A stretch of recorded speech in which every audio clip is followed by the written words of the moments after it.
Today's podcast is brought to you by Audible.com. Get a free audiobook download and a 30-day free trial at www.audibletrial.com/WiseGuyRadio. Over 180,000 titles to choose from for your iPhone, Android, Kindle, or MP3 player. That's at www.audibletrial.com, AUDIBLETRIAL.com/WiseGuyRadio. This is the Wise Guy Radio Show, a podcast dedicated to educating and inspiring through conversations with today's top talents in the world of glass. We will be dissecting their journeys in hopes to deliver actionable content that you, the artist, can start implementing now, helping you grow not only as a creative spirit, but also a successful artistic entrepreneur. With a little organization, relationship building, and your artistic ability, you can obtain greatness. Climb aboard, whether an artist, retail owner, or enthusiast. We have a ton of fun in store for you. Welcome to the Wise Guy Radio Show. What's happening, all my beautiful people? Welcome to the Wise Guy Radio Show, episode number 38. This is Jay Michael, your host, and I am super excited to be here today with you guys. Before I get going with the show here, I wanted to just quickly announce that I am going to be changing the schedule of the show. Saturdays seem to be working out better for me to make sure that a consistent third day of the show is going to be released. And I wanted to just kind of announce that real quick so you guys won't be expecting shows on Fridays. It'll be Monday, Wednesdays, Saturdays. Still doing the same formula, and I'll be posting on my Instagram later today the new schedule lineups and how the shows are going to look, and also some future guests we have scheduled too, which is going to be a lot of fun, and also shows that we already have in the banks. So, yeah, there you go, and thank you again for tuning in. This show is dedicated to inspiring, educating, entertaining all you people out there in the glass world, glass lovers, glass blowers, retail stores, enthusiasts, people that manufacture and create our tools, all that stuff. So I hope you guys are really enjoying the show, and it's an honor and a privilege to be here. And this week we we had the Pipe Classic, number 10, I believe it was, and it was pretty fun watching the Pipe Classic on YouTube this year. Got the Big Galleria show coming up here in about 2 weeks down in Miami. Coming up soon, this next Friday, I'll be in Tallahassee, Florida at Tobacco Leaf Gallery, where my dude Gabe, who has the shop up there, and they are this month's Smoke Shop of the Month. They're having an open house kind of celebration for their 6th anniversary at their property up there. And just go to tobaccoleafonline.com, and you'll be able to find all the information there on their homepage and events page. And yeah, they got a badass collection of glass. There'll be myself and 10 plus other glass blowers there doing demonstrations all night, and food trucks and art shows. And so if you're in the Florida area or North or South Georgia or whatever, somewhere in the Southeast or whatever, come check it out and come say hey. I'll be broadcasting from the shop and also be on the torch melting the day away. So look forward to meeting everybody that comes out. And today we are going to be getting into our second installment of the Glass Knowledge page that my dude Shane started on Instagram. And you can go follow them at Glass Knowledge on Instagram and see what they're doing on a weekly basis. They've got 2 or 3 techniques and profiling artists that we have on the podcast here, and also some people that they just decided to choose randomly. It's pretty cool, though. So him and I get into this topic of conversation is wrap and rake. And the wrap and rake technique it's a fun technique. It takes a lot of practice to really fine-tune it and get it to a perfected tech. But it's definitely a foundation for a lot of areas in the glass world, learning manipulation and heat base and your torch and the materials and how different colors work compared to clears and transparent and opaque colors. And yeah, it's a lot of fun. So it was an interesting conversation we had. And other than that, don't have much else for you guys today except for that starting Monday, we have a next guest, pretty cool guy coming on. He's got about 6 months under his belt on the torch. Don't forget to go to wiseguyradio.com and register for our email newsletter that we're going out weekly. Tips, tricks, hacks, some exclusive content, and also podcast links and events coming up. And speaking of events, again, if you guys have anything going on out there in the glass world, whether they're celebrations for anniversaries for shops, events like the Pipe Classic, shop having demonstrations, whatever. If you're a glass artist, you're going to be going doing demos, you want to hit us up also. It's info@wiseguyradio.com. That's info@wyzguyradio.com. And there you go. Love you guys. Thanks again for tuning in, and we'll talk to you soon. Take care. See you. Now it's time to share some glass knowledge with your host, Jay Michael, and the creator of @GlassKnowledge on Instagram, Shane Penn.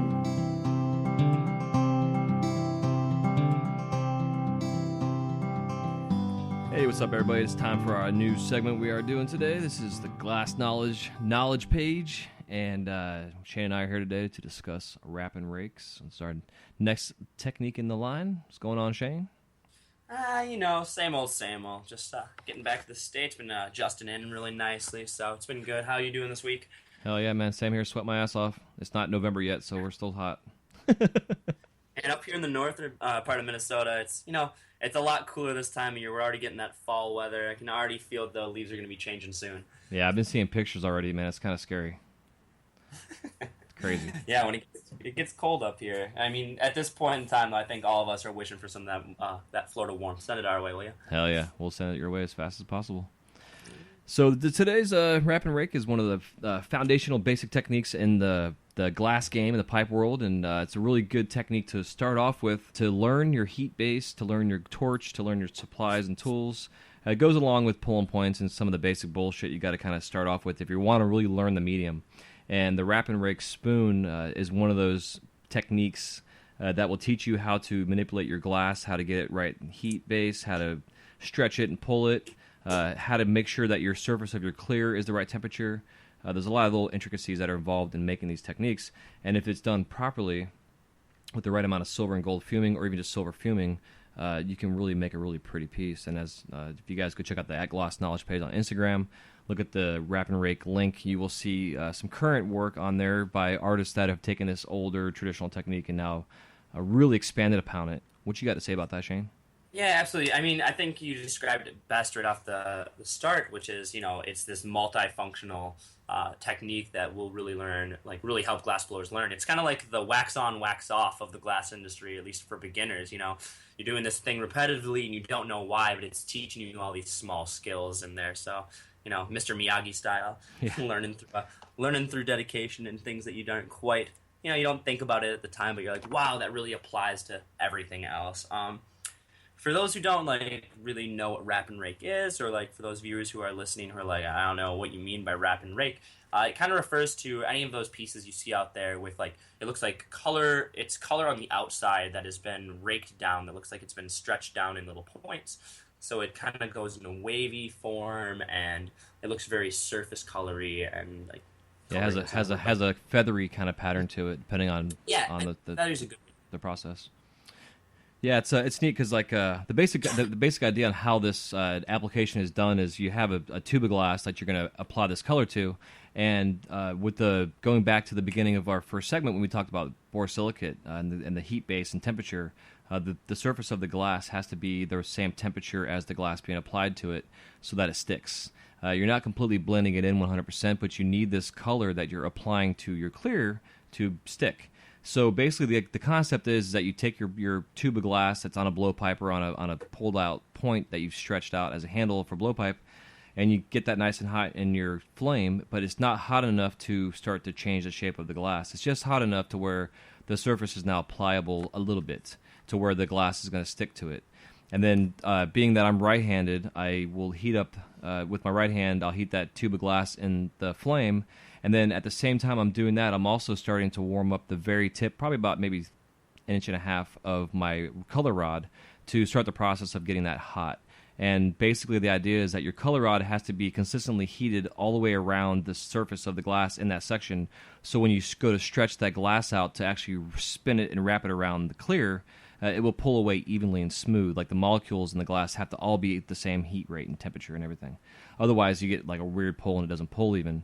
So basically the idea is now what you do is now you have your hot tube of glass that's clear, you have your color that's also the same temperature and liquid, and inside and just on the very edge of your flame you're heating up your color, and you stick it to the very top of the tube, and then you spin your right hand counterclockwise, and by spinning it counterclockwise you begin to pull the glass color away from the rod and it starts to wrap itself around the tube.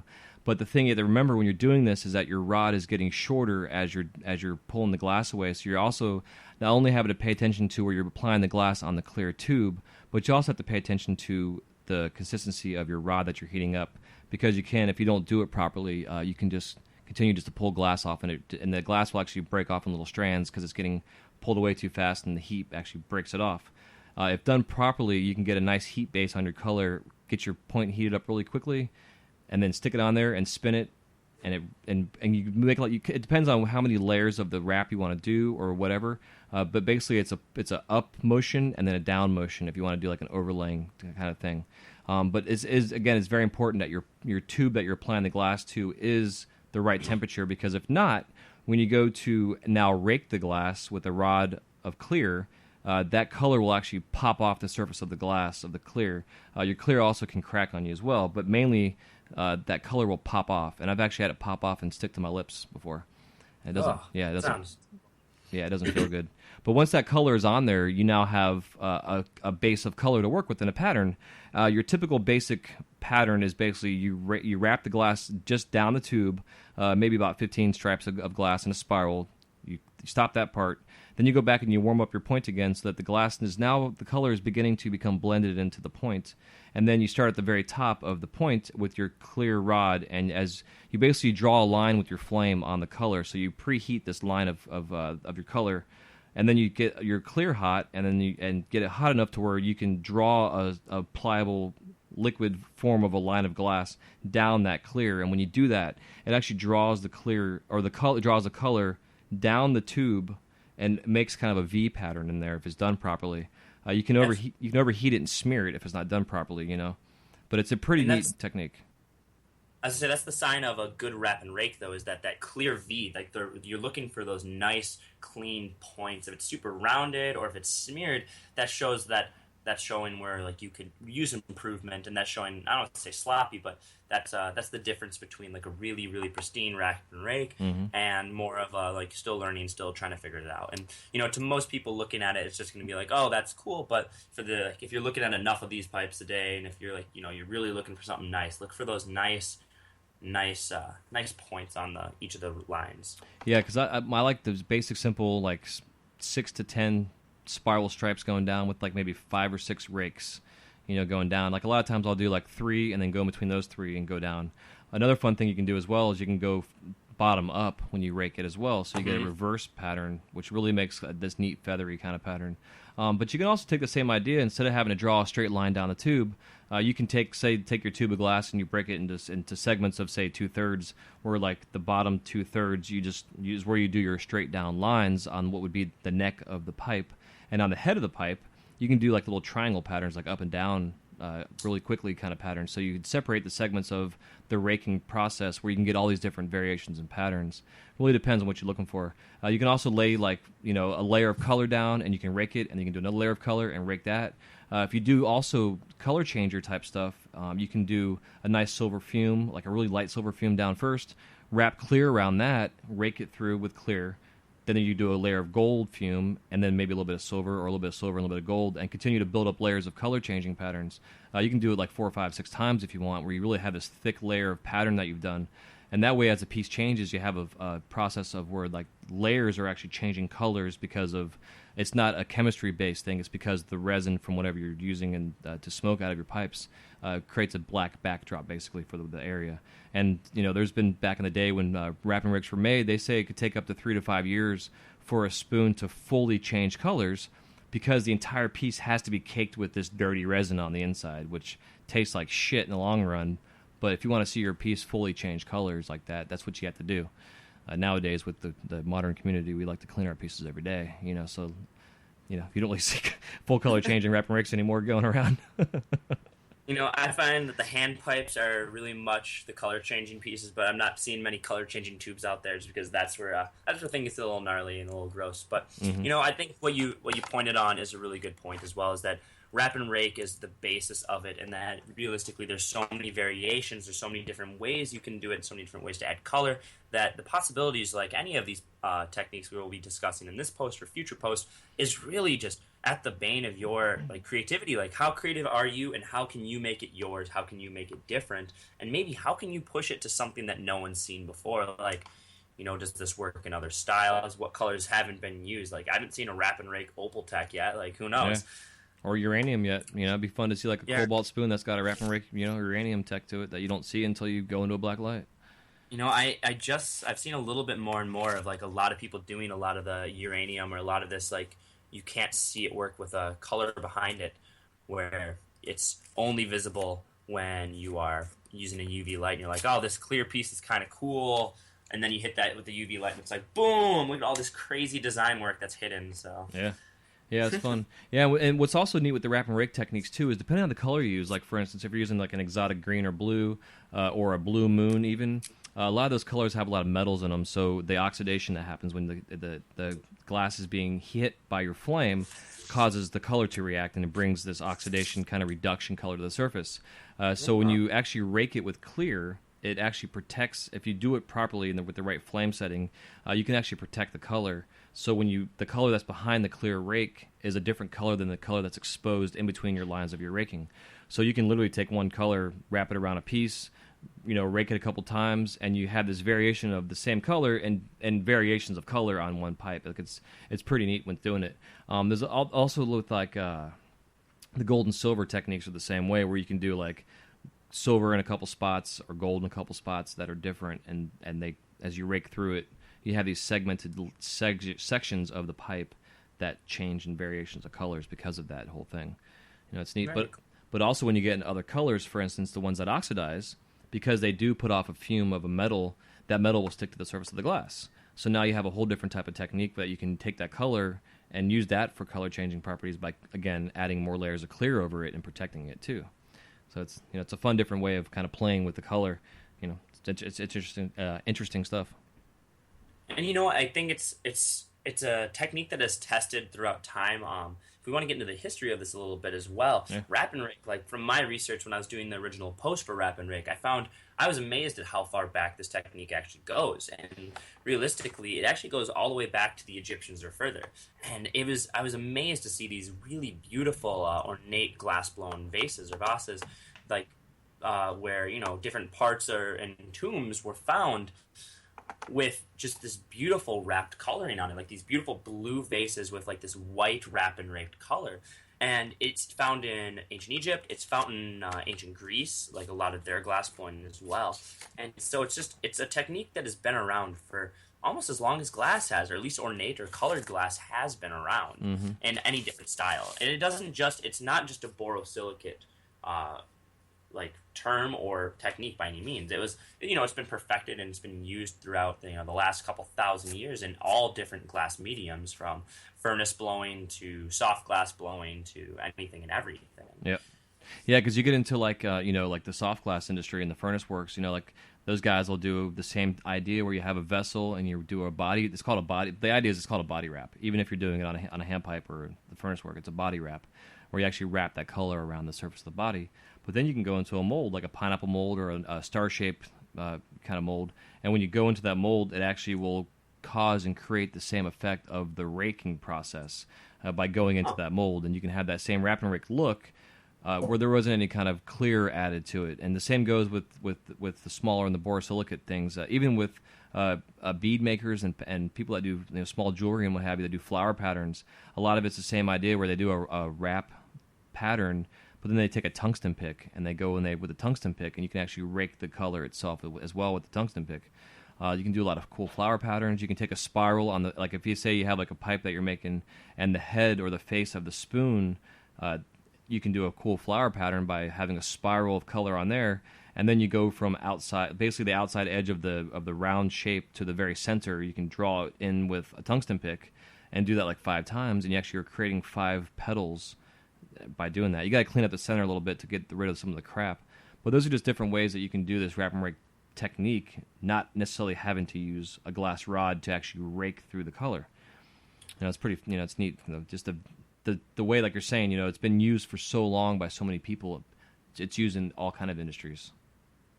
Huh, I didn't know that. That's actually really interesting. So I think a good part about it as well is like, we've talked about why you learned it and where it comes from, but how does it affect our industry is something we can't not talk about either. Realistically, the wrap and rake really made its prevalence in the 90s. I feel like that was the dawn of pipes. That was the first thing. The first pipes were clear and kind of janky and looked pretty awful. And then as things started to progress, I feel the wrap and rake was really where it started to blossom. That, even, I want to say, right around the time, even before fuming, that's all you could really find on the market was wrap and rake. Yeah, and it seems, too, I think the main reason for that at the time was when you are applying this color, you're already heating up your glass. You're adding the color, which is hot. You're raking through it. Because when you actually rake through the glass, you're really heating up your tube, like really, really heavily. So by the time you get to that last rake, like your 5th or 6th rake, your tube is pretty saturated and hot. So you might as well just slap a punty on the head of that thing and go ahead and shape it out, make a pipe out of it. And also because of the wrap and rake technique, it also helps to blend the color in, make it a little bit more consistent. So when you do make a shape out of it, your shape is more consistent. To where like in the earlier color changer pieces, a lot of it was just, well, not a lot of it, but it was all clear. And it was a lot of clear that was applied in different areas of the tube or whatever it was that they were creating their pipes out of. So you had these inconsistencies in the glass. So when you go to stretch out a nice even neck on a pipe, it wouldn't stretch out even because, say, one half of it or one side had like this really thick area to it because of the clear you added to it. Where the wrap and rake really makes a nice, consistent, all-around piece in the actual material itself. But then because of that, because it was found, like, I mean, myself, man, when I was doing production, I was able to create and make literally 20 to 25 spoons an hour, in a production line just for myself. And it was great money. It wore me out after a while. But because of the speediness of this piece being made, the importers started to bring them in because they could manufacture them just as fast, sell them for $1 or $2. And the smoke shops were like, why am I going to buy this from an American for $5 when I could buy it from China for $2, And I mean, that was the time period where like there was no distinction between American glass and China's glass, or foreign glass, where the only difference was price. There was no I don't want to say quality. There was quality difference, but it wasn't apparent, and it wasn't something the consumers were looking for. It wasn't like going out and buying a lawnmower where you're like comparing prices, comparing models, and looking at it. It was, this kind of underground culture where it's like, yeah, this is what we got. Check out the cool purple on this one. You like purple, right? Like people are basing judgments just on color alone. They're not looking at where it was coming from or what. So I feel that at that time point there was a lot of pressure in the industry to make as much money as possible. And I mean, there's always going to be that in any capitalist industry as well, where you're going to see a drive for profit maximizing and cost minimization.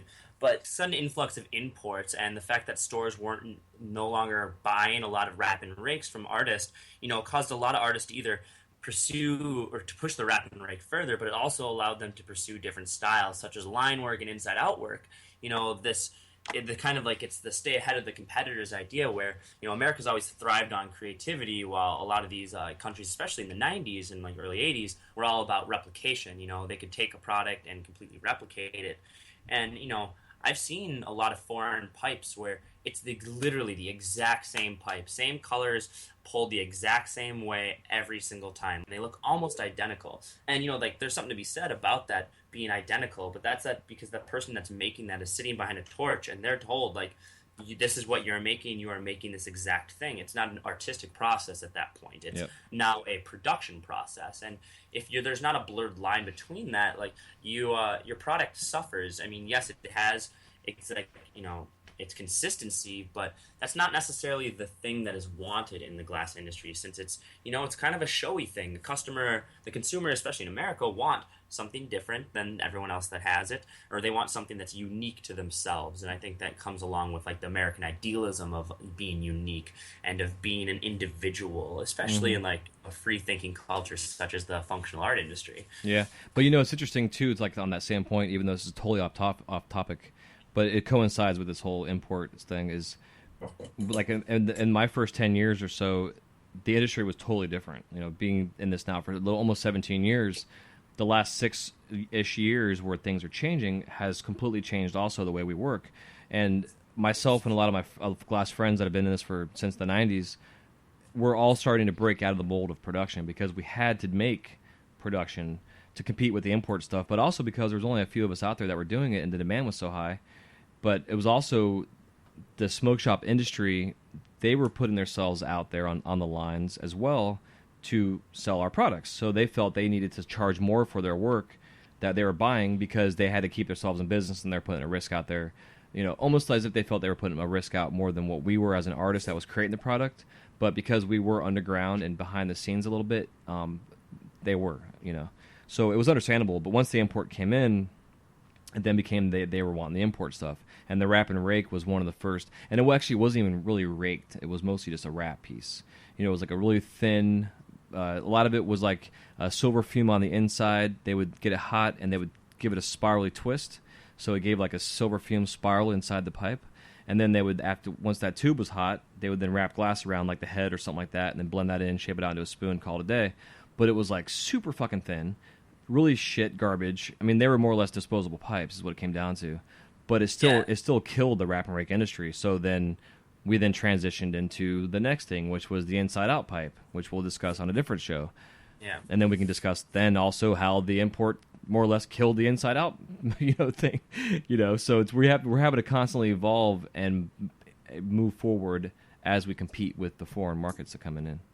And I think the cool part is that now as the industry is actually going towards like, there's a lot. I mean, it's still very prevalent in like a lot of smaller smoke shops, but there are these artist galleries and there's art stores out there that are only selling American glass, and that means that's giving artists a chance to actually, maybe make a little bit different, like variation on the wrap and rake, or kind of bring back the creativity of the form. Like, I think that's where the wrap and rake can really succeed right now. Is that you don't need to make a wrap and rake spoon if you can make this cool sculptural piece and still do a wrap and rake over it or do something else over it. Like, there's still potential there for improvement. Like, you can have your piece's form itself is just as important as the shape and form is just as important as the colors you choose. Yeah, I agree. And I think that's something to be remembered. Yeah, I think when the lathe really got introduced into the glass and the shape that the lathe could create on a larger scale, that shape then turned into the smaller scale, but also the introduction of the influence of Venetian glass and what have you. So, like you're saying, through the evolution of this industry, we've taken old techniques. I mean, Steve Seislove, we talked about it, was a great example. With his style and his look, where it's gone from you learn how to do pattern, you learn how to do shape, and then you figure out how to put your own twist and spin on both together.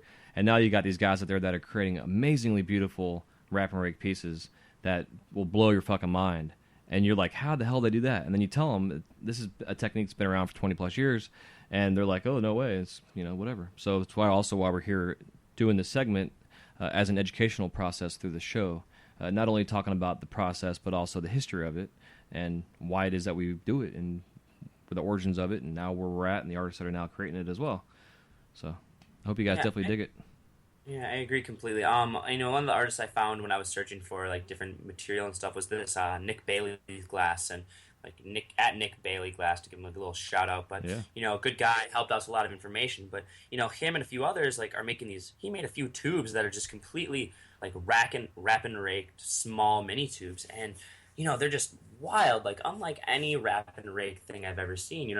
I kept, in research, it was just all spoons. And to see an artist actually push out and, take the time to artistically like pick a color palette that will work and meld together, and then take the time to wrap and rake it with some swirls in there and do some really cool overwork, just, that was really refreshing to know that it's not dead. The wrap and rake is far from dead. It's it's even going through like almost a revitalization at this point as we get away from that foreign industry. And like, if anything, remember, people, like, if you're supporting glass, I mean, I'm assuming if you're listening to the show, we're just preaching to the choir here, but don't support the imports. Like, support your local glass artists. That's really where it's at. That's what it's all about.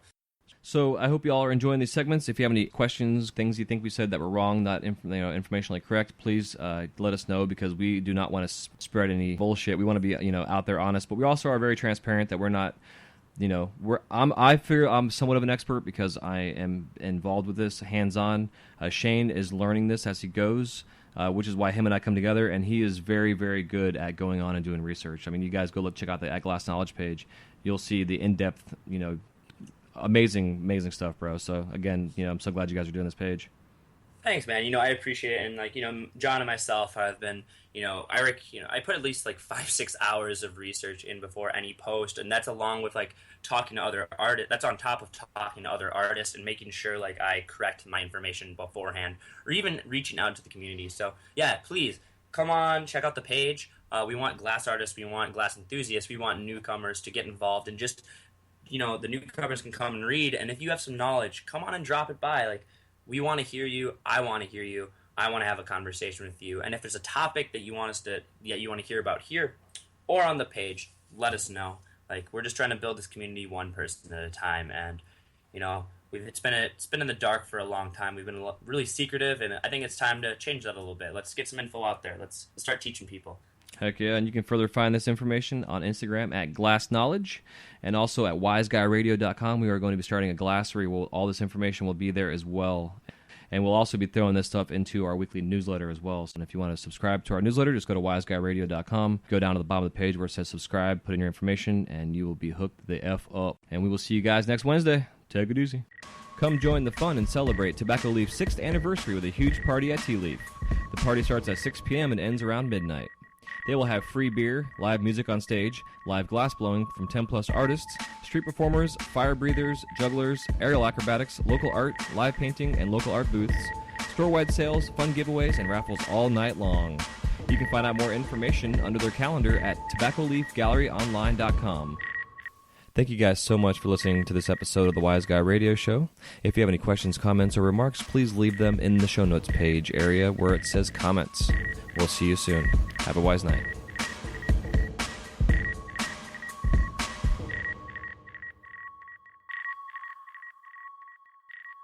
You're listening to the Wise Guy